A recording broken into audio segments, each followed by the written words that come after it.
Tucked deep beneath the rolling hills of Kentucky lies a winding system of limestone tunnels called the Hidden River Complex. Among these ancient veins of rock is a lesser-known but equally sprawling passage, Hicks Cave.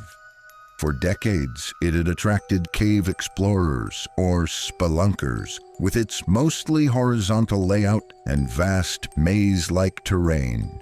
Unlike vertical drop caves that require ropes and climbing gear, Hicks Cave allowed teams to navigate on foot or knees through its long passages. But in the summer of 1988, a long-forgotten pool within the cave revealed something that would turn it into a legend of dread. It all started with an odd drought. In the spring of 1988, an unrelenting dry spell hit the region. Across Kentucky, underground streams that had flowed year-round slowed to a trickle, and some vanished completely. For cavers familiar with Hicks Cave, this was more than just a weather anomaly. It meant that previously flooded paths, sunken pits, and buried mysteries might now be accessible for the first time in years. And for a certain group of surveyors mapping the system, that meant opportunity. The mysterious pit at Station J247.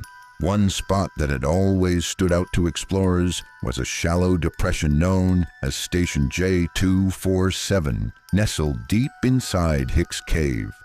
Located miles from the Green River entrances and reachable only through a labyrinth of mud-caked crawl spaces, this place had become something of a familiar checkpoint. It was marked by a distinct 8-by-7-foot slump pit, a muddy indentation in the cave floor that, for over a decade, held a pool of water about 2 feet deep. 15 different teams had passed by that pit between 1976 and 1987, and every one of them reported the same thing: stagnant water at the bottom, no visible tunnel, no sign of continuation. It was simply assumed to be a dead end, a low point where underground water collected and slowly drained into hidden cracks in the rock. That assumption would soon be turned upside down. Memorial Day weekend of 1988 brought something no one expected: a survey group navigating through the now dry passages of the cave arrived at Station J247 and found that the slump pit was empty. Not a drop of water remained. The drought had dropped the water table so drastically that the pit had completely drained, leaving behind an exposed mud floor and something else, a glimpse of what lay beneath. This wasn't just exciting, it was potentially groundbreaking. Enter Phil Odell, a veteran caver and team leader. In early June, he organized a team specifically to investigate the newly revealed depression. Their mission was simple: determine whether the exposed channel beneath the slump pit led anywhere. What happened next was anything but simple: an unseen threat. Navigating their way through the passages, Odell and his crew reached J247. The descent into the pit was easy enough. No ropes needed, just a careful drop into the soft mud. Odell moved toward the exposed overhang and peered into the small tunnel beneath it. But just seconds after stepping down into the slump pit, something strange happened. Odell was using a carbide lamp, the standard back then for underground exploration. It burns calcium carbide gas to produce a bright white flame. But in the pit, the lamp changed. The steady white flame suddenly shifted. It turned bright yellow, stretched to about 6 to 8 inches, and floated a couple inches away from the actual nozzle. It was as if the air itself was pushing the flame away. To someone unfamiliar with caves, it might have just looked odd. To Odell, it was a red flag the size of Mammoth Cave. Odell scrambled out. His team helped pull him up, where breathable air returned, and he sat for minutes just trying to normalize his breath and heart rate. Eventually, the dizziness faded and his senses returned. Wanting to confirm the presence of bad air, one of his team members placed a candle in the pit. It extinguished in 15 seconds. There it was. Proof that the air inside the slump pit couldn't support life, or even flame. Odell had just escaped death by seconds. A dangerous curiosity. After this near tragedy, the event was carefully documented. Tom Allers, another caving expert, compiled an official report. He and others consulted with mining and geological experts across Kentucky. The conclusion: carbon dioxide buildup in a dead air pocket, likely trapped over the years by standing water and poor air circulation. But here's where things took a strange turn. Instead of sealing off the pit or warning others to stay away, the J247 slump pit became something of a caving attraction. Throughout the summer of 1988, teams visiting that part of Hicks Cave would stop by to test the bad air. It was like a science demo. Place a candle in the pit, watch it die, and talk about gas behavior underground. It was risky, yes, but it was done with a certain level of caution. No one went back into the pit. The danger was clear. So long as people stayed out, it was safe to observe. Part 2, Fire in the Dark. On October 8th, 1988, 4 cavers, Tom Allers, Duke Hopper, Larry Peterson, and Barbara Graham, returned to Hicks Cave with a focused objective. Their goal: to collect water and sediment samples from 2 specific locations inside the cave system. The first site was straightforward. The second was dangerously close to the infamous J247 slump pit. The team was seasoned. Allers had written the report on Odell's earlier incident. Hopper was equally experienced. Peterson and Graham were trusted partners.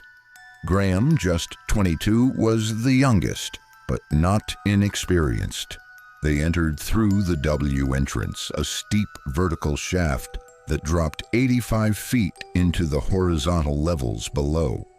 The entrance itself was blowing cool air outward, typical for this time of year, a sign of shifting internal pressure and airflow. Navigating the cave required more than just walking.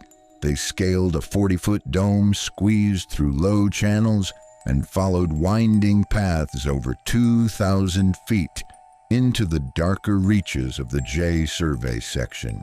Eventually, they reached a point just short of the slump pit and stopped to prepare their equipment. A fireball from nowhere. Just as Hopper neared the pit, a bright blue fireball appeared in midair, hovering a couple of feet in front of his lamp. It was the size of a beach ball, silent, glowing, surreal. Before anyone could react, the fireball ignited the entire passage. A deafening whoosh filled the air as the gas in the pit exploded outward, engulfing the area in flames. Blue fire roared across the ceiling. The heat was instant and intense, like standing at the mouth of a dragon. The shock knocked out all 4 carbide lamps in an instant, plunging everything into darkness except for the roaring light of the fire. Meanwhile, Hopper and Allers kept moving, their bodies scraping the rock floor, hands burning, breathing in shallow bursts as flames licked the air just inches above their backs. The fire wasn't going out, it was sustained. Something was feeding it. After crawling 40 to 50 feet, they finally broke free of the flame zone. They looked back. The pit still burned. A wall of blue fire rose from the depression and stretched to the ceiling. The rumble of combustion echoed like distant thunder. Their gear was gone. Lights extinguished, faces burned, but they were alive. Escape through fire. Inside the darkness of Hicks Cave, the silence after the explosion was more deafening than the blast itself. The passage near the slump pit was still on fire. Not sparks, not smoke, but full-bodied, roaring blue flames pouring from the air above the depression. The only light came from that wall of fire stretching from pit to ceiling. The only sound was the unsettling growl of combustion echoing down the stone corridors. Duke Hopper and Tom Allers had just barely escaped being fully engulfed in the inferno. Their carbide lamps had been blown out. The passage was pitch black, lit only by fire they couldn't control, and even then the flame seemed to exist in its own terrifying pocket. A kind of unnatural furnace, burning with no visible fuel, fed by invisible gases. Regrouping in the dark. Roughly 50 feet from the slump pit, the fire finally began to ease. Hopper and Allers crawled their way out of the direct flame zone, gasping for clean air, feeling the sting of burns and singed clothing. Their faces were flushed, hands blistered, but they were still breathing. Somehow, miraculously, no one had passed out. In the darkness, the four cavers regrouped. Hopper's hand had taken a direct blast, and the pain was pulsing. Allers had burns on his exposed skin, but they were alive. That's all that mattered now. And the next priority was light. They had one flashlight left. Allers' pack had survived, slung on before the fire. The crawl to safety. They turned around, retracing their steps. Through crawlways filled with debris, up the long corridors slick with mud, past the 2,000-foot stretch they'd carefully navigated earlier that morning, now hurried through with adrenaline and fear. Reaching the J280 dome, they began to climb. One by one, bruised, burned, exhausted, the 40-foot dome had seemed like a challenge before. Now it was a lifeline. When they finally made it to the bottom of the 85-foot entrance shaft, their breath caught. Fresh air was filtering down. Real air. Outside air. The scent of trees, leaves, earth, freedom. One by one, they clipped onto the rope and descended. Their muscles ached, hands trembled, but they climbed. When they broke the surface around 4:30 p.m., the aftermath. On the surface, the group assessed the damage. Duke Hopper's face had been burned, the skin reddened from proximity to the flames. The hair on Allers' right hand had been scorched clean off, leaving his skin raw and tender. They'd both worn cotton coveralls, which had absorbed moisture in the cave, and that likely saved their lives. Damp cotton doesn't ignite easily. Had they worn synthetic gear, they might have gone up in flames within seconds. Searching for the source. In the aftermath of the explosion at Hicks Cave, experts scrambled for answers. Some suspected flammable gases from the polluted Hidden River Cave, forced into the system by recent rains. Others feared a natural gas leak from old nearby wells. The J247 slump pit, recently drained and poorly ventilated, became a silent gas trap.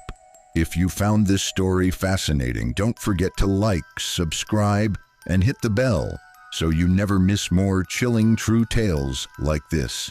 Dive deeper into dark mysteries, survival stories, and eerie history by checking out the rest of the channel.